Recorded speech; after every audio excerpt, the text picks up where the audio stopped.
Hey guys, Jadamson1 here, and welcome to the top 10 best cars for the street spec in the crew that I currently own. Now this is going to be mainly a video of my best street cars, basically all 10 of them from the worst to the best. This will go mainly by control and speed. I'll have two clips for each car, both compromising with speed and control, as I've probably mentioned already. And so yeah, once this video clip ends, we'll get started with number 10. And that'll make it really easy for us here. Like and subscribe for more of this. This is going to be really fun of mine. I'll be doing this with every single spec in the game. Once it gets the crew wild run, I'll be doing specs on the bikes as well as the drift, drag, and monster truck vehicles. But for now, since I'm still stuck with the non-expanded version, this is all I've got. And as you can see in the background here, this is actually a sneak peek for the Eldorado Brougham customization video I did earlier today, this morning. And you'll get to see that later on tomorrow, as I don't think I have enough time to get it fixed tonight. Alright, so at number 10, since it's about to pass over, is the, as you aforementioned, 57 Cadillac Brougham. Now, as you can see in this clip here, control is, well, garbage. The car fishtails quite easily, and you can easily lose control just by hitting the gas and turning, really. And so here's the speed part. Really relatively quick. Now, this one specifically has 674 horsepower, so it does have more horsepower than McLaren 675 LT. Now, what's going for it is the brakes are impeccable, as you can see here in the stopping clip. So let's move on to number 9. Number 9 is the Chevrolet Impala Sports Sedan from 1967. Now, as you can see, the control is about equal or on par, I guess you could say, with the Cadillac Brougham. The car doesn't really demonstrate that great. Now, of course, when it comes to fishtailing, this car is much more clean about it. So, when it comes to speed, the car puts out less horsepower, this one specifically, than the Cadillac. Despite it being around 14 years newer, and it weighs a ton more. It gets up to speed relatively quick. It gets to my braking point at 129, and it stops relatively quick. So now we're going to move on to number 8, which is the Dodge Challenger SRT8 392. Now, this was my first car in the crew when I restarted it on this account, and control, much more composed. And for speed, we get up into third gear, which is when I've been hitting the NOS and all these other cars, and the car's relatively quick about its movements as it hits 100 relatively quickly. And I hit my braking point at 115, so it's not as fast as the Impala, but it just stopped relatively quickly. Number 7, the Mustang GT Fastback Street Edition. Now, this was exclusive to DLC and/or season pass holders such as myself, and this car is actually really great in control compared to the other muscle cars. In speed, this one has a low car level, so I'm not expecting it to outspeed any of the other cars I've got in the garage, but it's still really quick, as you can see here, hitting 80 relatively fast.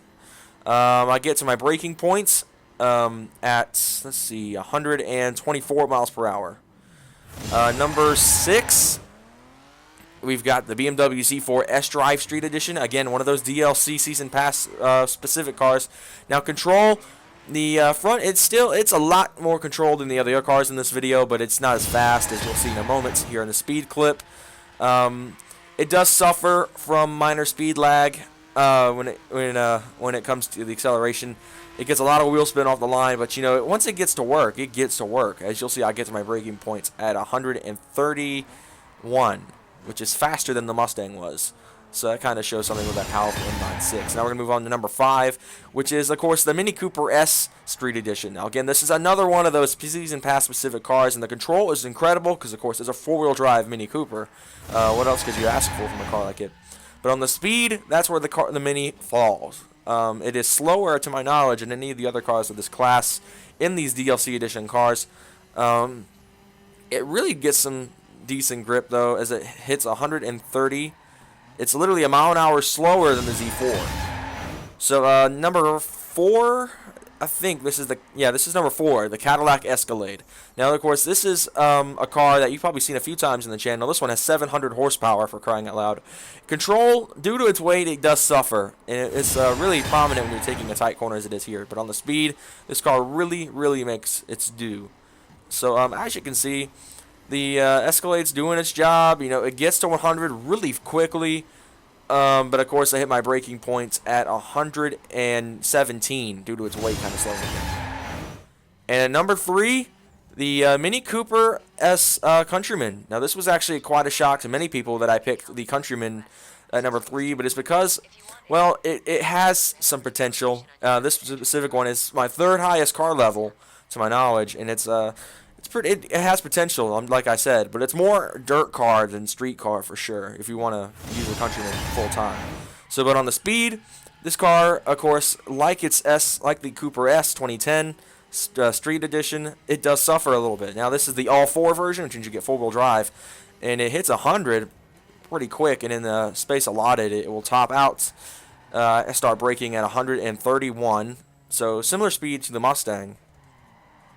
So that kind of gives it some help. Number 2 is the Dodge Ram SRT 10 Street Edition. This one has been upgraded to be on par with my current street cars. It is in fact my number 1 highest street spec vehicle in car level, and it's relatively good on the control. Now, what about speed? Now, big cars like the Ram usually do suffer here, and we're seeing kind of that setup here. Hits 80. We hit 100 relatively quick, but of course my braking point being relatively early, I hit the brakes at 122 miles per hour. And finally, number 1, the Abarth 500. Now, of course, this is going to shock many people, but that I picked a 4-cylinder, 4-seater midget mobile to be my number 1 car. But this car grips, as you can see, very well. I can actually, I start to fishtail it there, and I just am able to corral it. But speed, of course, this car doesn't have that much of an advantage to the Ram, but of course, its acceleration is much faster. And of course, it sticks first gear. I'm in automatic mode, but it really does get some speed.